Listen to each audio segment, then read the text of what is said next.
your host, Mina Hernandez. And with me is Eileen Radin, a parent education expert who has worked in the field for over 20 years. Eileen. Thanks, Mina. In this series, we'll look at some of the primary issues parents face in raising their children. Parenting is a skill, and like all skills, it is acquired and can be developed and improved. The children on our program are 5-year-olds, but as we know, many ideas that apply to young children are applicable to children of any age. The subject of today's program is kindergarten readiness. Preparing your children for kindergarten helps promote future academic and vocational success. Mina? Let's watch some scenes in which parents make decisions that will affect their child's adjustment to school. Think about what you would do if you were in these situations. Okay, now what word is next? I don't know it, Daddy. Amani, you almost got it. Just try again. I don't know it. Amani, just try. Now, we just said the same word a minute ago. The word is little. Now, let's just go on. Hey, how are you? Listen, can I call you back? I'm helping Amani with his reading. Okay. Yeah, bye. All right. Now, where were we? I don't want to read it anymore. I don't like it. Come on, Amani, you have to do this if you want to learn how to read. And don't you want to be smart and be a good student in school? I don't want to go to school anymore. Oh, really? Well, if you don't go to school, you're going to grow up to be stupid. You want to be stupid? Russell tried to help his son Amani learn to read. Amani became frustrated and did not want to continue, and Russell became upset at his son. Consider these questions. Was Russell effective in encouraging his son's learning? What would you have done in this situation?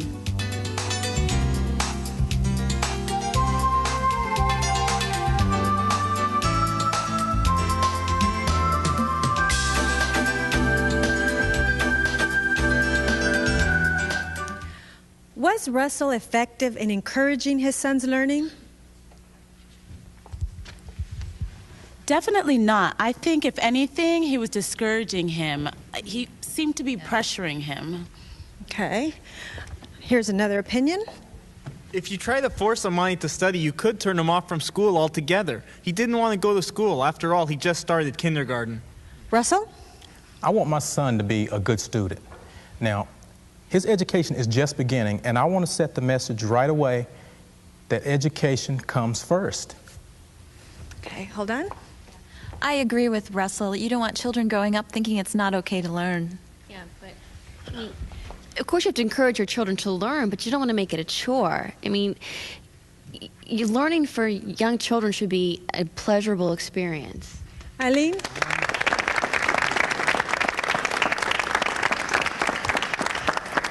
Eileen, what are your thoughts? Well, first of all, Amani is only 5, and most children don't know how to read when they enter kindergarten. Forcing your children when they're not ready can cause more harm than good, because you don't want your child to feel that learning is frustrating or boring. So pressuring your child to read before he's ready can actually make learning more difficult and may cause his self-esteem to suffer. But Amani has got to learn whether he likes it or not. Now, how do I help him without discouraging him? Well, you can help him with work that's appropriate to his level, and don't pressure him to perform beyond his capacity. And instead, what he needs is encouragement. Okay. Over here. When Amani told you he didn't want to read anymore, couldn't you have put his book away and tried again later, maybe? Good idea. That's a very good suggestion. Then Amani could choose a storybook for you to read together, or do another activity that would stimulate his thinking. And then later, you could go back to the workbook with renewed interest if he's willing. That all sounds great, but a working parent only has so much time to spend on their child's homework. I don't have the time for all of this.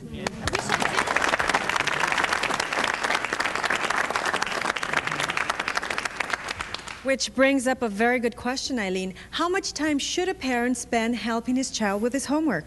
There's no right or wrong amount of time.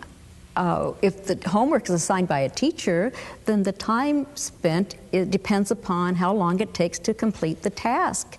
If it's a parent-initiated activity, then the time spent depends upon the child's interest. The important issue here is what happens when the parent and child are together doing activities that encourage learning. And there are other activities that may be important to school success as well. Can you give me some examples? Sure. Taking your child to concerts, museums, plays, sporting events are all enriching and fun experiences. Watching educational television programs together, having stimulating dinner conversations, or reading books together all inspire a child's mind. Okay, I get it. That makes sense. So what you're saying is that when you create an environment at home that is stimulating and nourishing, the child's natural enthusiasm for learning will most likely carry over into his learning at school. Exactly. Mm. I read to my son all the time. Even when he couldn't speak, I read to him every night. That's a great idea. Yes. Yes, that's very important. Reading stories and poetry to your child develops language skills, stimulates imagination, and it familiarizes your child with the world of literature. It's also a good idea for your child to see you reading for your own pleasure, because children learn best by example. You've brought up some very good ideas to help stimulate your child's learning abilities. Do you have any more tips? Oh, yes. Take advantage of daily learning situations. For instance, when you are out shopping with your child, point out colors, numbers, words, and letters, and ask questions that stimulate thinking and problem-solving skills. I noticed Russell was studying with Armani in the living room, and when the phone rang, Armani lost interest. Do you think maybe they should be studying in another room? Why? That's ridiculous. I mean, well, what difference does what room they're in matter, really? It does matter. Well, does it make a difference, Aileen? Oh, I think it does. It's a good idea when a child has homework to establish a time and place for the child to study. And it should be a quiet place so the child can concentrate. And it could even be at the kitchen table after dinner. Okay. So I see why it's important to find a quiet place for Armani to study, but why does he have to study in the same room every day? It's preferable because Amani will develop a sense of regularity about doing his work if there's a specific place for him to do it. And children of this age are just beginning to learn the importance of homework. And although in kindergarten homework is minimal, establishing a routine helps children learn good study habits. Yeah. And I forgot the TV is in the living room, and I guess that could be a distraction to Armani even if it's turned off, huh? Oh, yes. It's best to leave the living room for play and recreation and use another room for studying. But isn't that going a little bit overboard? I mean, we're not talking about teenagers here. A 5-year-old doesn't need that much structure. I disagree. I believe you have to establish good learning skills in the beginning, right? Or they won't ever have them. It's fine. Does anybody else agree with that? Yeah? I'd like to make a point that nobody has mentioned. Russell told Armani he would grow up to be stupid if he didn't learn to study. I don't think that kind of talk is helpful. No. Russell. I agree. Hold on. I agree. I think Armani felt really bad when Russell said that. You should have a little more patience. I did not say, well, let me just put it this way. I didn't mean to hurt Armani's feelings when I said that, okay? I just feel that having an education is the most important tool that a person can have to have success in his life. I mean, I just can't stress that enough. And I want Armani to start his school experience right. Yeah, but your enthusiasm might backfire. He might find it harder to learn if you call him stupid. I did not say he was stupid. You said he would grow up to be stupid if he doesn't learn. Eileen, you want to step in here? Ridicule is never beneficial to the learning process. You want to create an environment that is safe from criticism, so your child will have the freedom to make mistakes without worry. Okay, all right. I see your point. Let's review what we've just learned. Which of the following choices would help Russell encourage Amani's interest in learning? A. Russell could put Amani's workbook aside and tell him they'll read it later. B. Russell could play a game or read a storybook with Amani to stimulate his thinking. C. Russell could move Amani to a quiet, distraction-free room and establish it as Amani's regular study room. D. Russell could calmly but firmly tell Amani that reading is important to his success in life and that he must finish the workbook.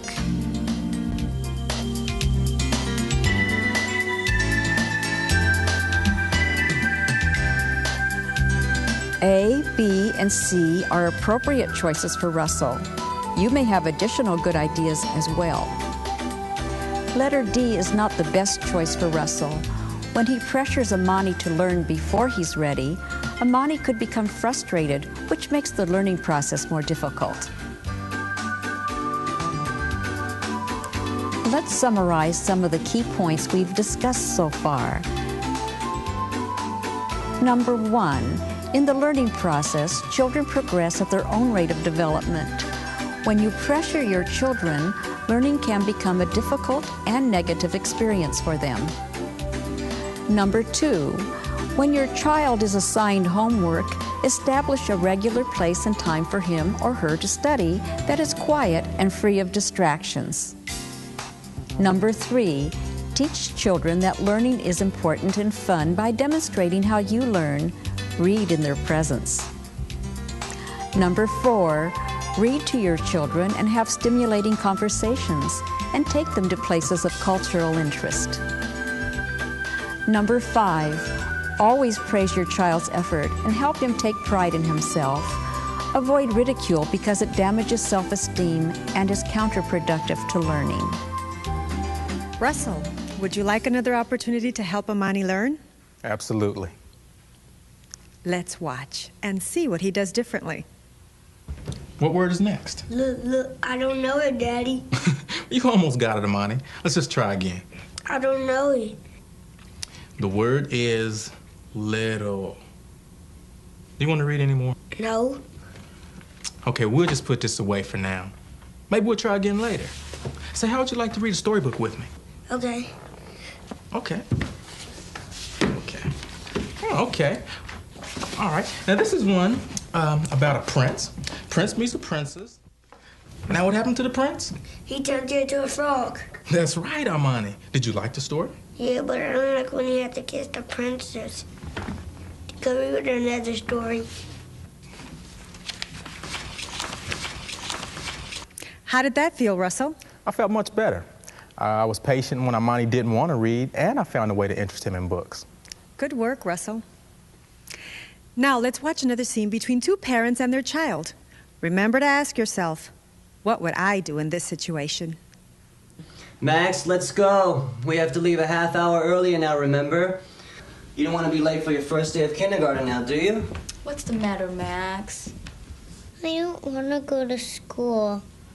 Are you kidding? School's great. You'll love it. Will you come to my class, Daddy? I have to go to work, Max. So does Mommy. But we'll drop you off outside the school. I have a tummy ache. I don't want to go to school. Come on, Max. You went to nursery school. You know what it's like to be away from Mommy and Daddy, right? Don't be a baby, Max. You're gonna be a big girl about it now, okay?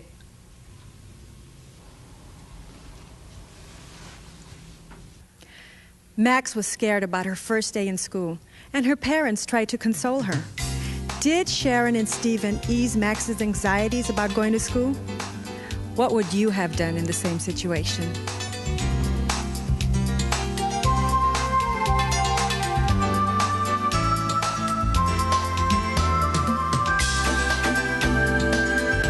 Did Sharon and Stephen ease Max's anxieties about going to school? Definitely not. I think Max was pretty anxious, and I think that Sharon and Stephen made her even more anxious. Mm-hmm. I don't think they did much to put their daughter at ease. The first day of school is difficult for any child. I don't think Max's nervousness was unusual at all. We were trying to assure her that she would have fun. I mean, what more can we do? I think they could have prepared her a little better on what to expect for the first day of school. But Max had already been to nursery school for 2 years. Eileen, Well, the first day of kindergarten is a big day for a child, even after nursery school. Kindergarten brings a new location, a new structure, and new people to meet and grow accustomed to, and perhaps a new bedtime and morning routine. That's a lot of change for a child, and it's a good idea to prepare her. But we explained to Max she'd be going to a new school. But that's not really enough. I mean, you have to let them know what to expect. And what are some ways that you could do that? Well, I mean, you could take them to the school a few days before the school year starts and kind of show them around, you know, like where they're going to be. Good. Also, they could practice Max's new morning routine a few days before school starts. Great. They could tell Max about their nervousness when they started school and how they learned to love it. Oh. Well, those are all good ideas. Preparing the child for her new experience and her expectations helps minimize her anxieties. Yeah, I think Sharon and Stephen should make sure they can help Max, you know, with this transition into a new life. They could at least walk her to class for the first few days of school. Yeah.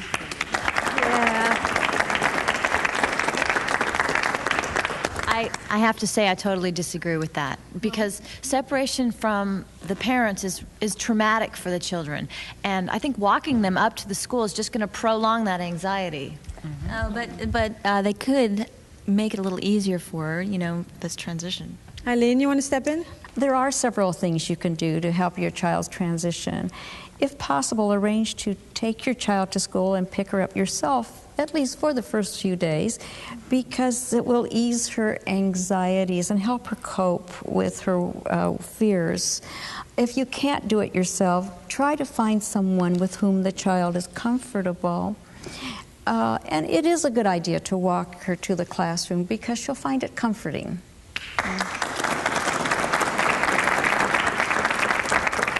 I made sure to meet my son's teacher on the first day of school. I think it was really reassuring for him. Yeah. Eileen? Yes, that is a very good idea. Not only does it reassure your child, but it lets the teacher know you are interested in your child's education and you want to be involved. But it's also a good idea to try to meet the teacher before the school year begins, if at all possible. I had a problem with the way Stephen and Sharon dealt with Max's anxiety. How did they deal with it? They just brushed it aside and told her not to worry about it. We tried to tell her that there was nothing to fear. Ah, but that wasn't true. I mean, Max had a very real reason to feel anxious, and I think you guys should have acknowledged that anxiety. I think that's true. It's important to acknowledge and respect your child's feelings of anxiety, fear, sadness, and worry. It would be comforting to her if you did so.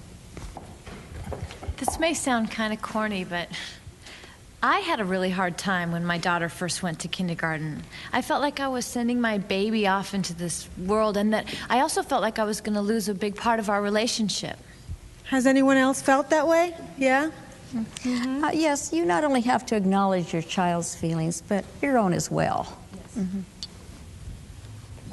I didn't like when Stephen told Max not to cry like a baby. I don't think that kind of ridicule is helpful. I was trying to get Max to control her feelings, but I guess that wasn't the best way. I think you're right, Stephen. They can't act like babies forever. Kindergarten's just another passage into another stage of life. So you should just let them cry until they get over it. Oh, no, that's so mean. Just because a child cries doesn't mean she's acting like a baby. Right.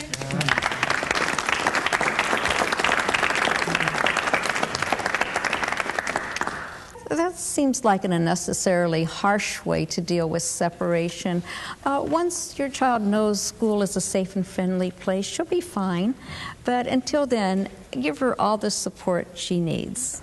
Yeah, because when he first went to kindergarten, I remember him telling me he didn't like school, and I couldn't figure out why. And then later on, I learned that he'd been having a little problem with a bully.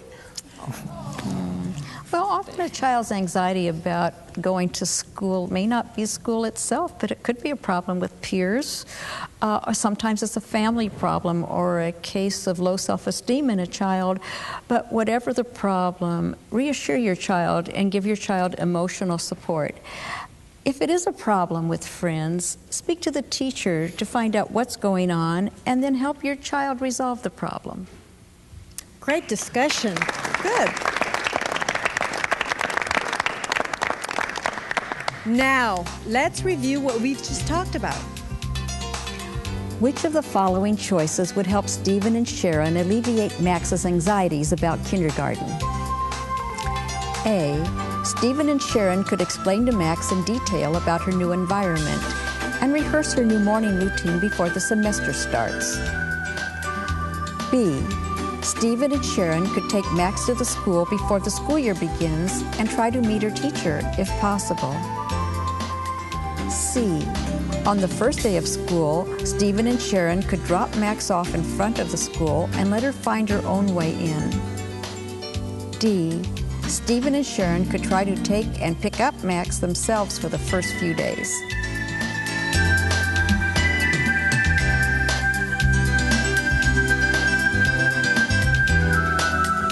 A, B, and D are appropriate choices for Stephen and Sharon. You may have additional good ideas as well. Letter C is not the best choice. Max should be eased into her transition. Taking Max to school and meeting the teacher is a better idea. Let's summarize some of the key points we've discussed so far. Number 1, plan ahead with your children so they're prepared for their new daily routine and they know what to expect from their kindergarten experience. Number 2, ease the transition to kindergarten by arranging to take and pick up your children for the first few days, if possible. Number 3, acknowledge and sympathize with your children about the anxiety of beginning kindergarten. Be aware of your own feelings of anxiety and loss about this separation. Number 4, scolding your children for their fear or anxiety will only make them more insecure about their kindergarten experience. Give your child extra support until he or she feels at ease with the new school environment. Stephen and Sharon, would you like to have another opportunity to help prepare Max for her first day of kindergarten? Definitely. Count me in. Let's see what Stephen and Sharon can do. Tomorrow's your big day, Max. How do you feel? A little scared. It's okay. It's natural to feel a little nervous. But you know what? I think that when you get used to it, you're gonna love school. Remember when we showed you where your classroom was? Well, Mommy and Daddy are gonna take you there tomorrow to meet your new teacher, Mr. Powers. He's a very nice man. Okay. And remember, we have to wake up a little earlier than we did for nursery school. I remember. Max, are you ready to go? Are you okay, Max? I'm a little scared and my tummy hurts. I know. But Daddy and I are gonna take you to class, and we're gonna pick you up as soon as school is over. Does that sound good? Okay. That's my girl.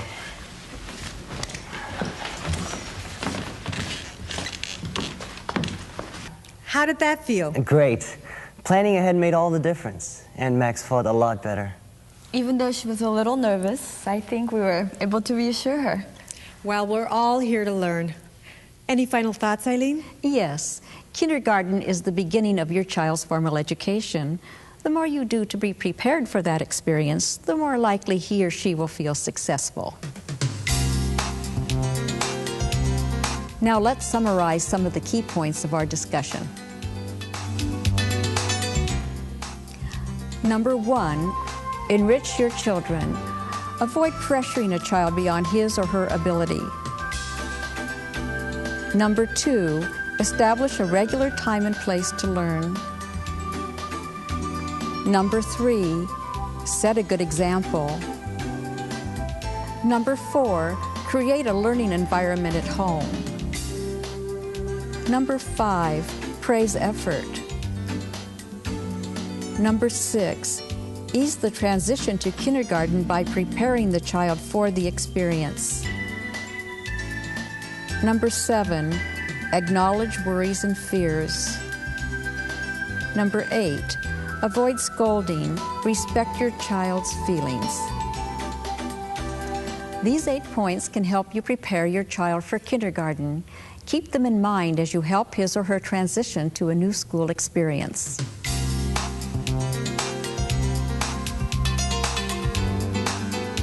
An excellent way to implement your new skills in preparing your child for kindergarten is to keep a daily journal.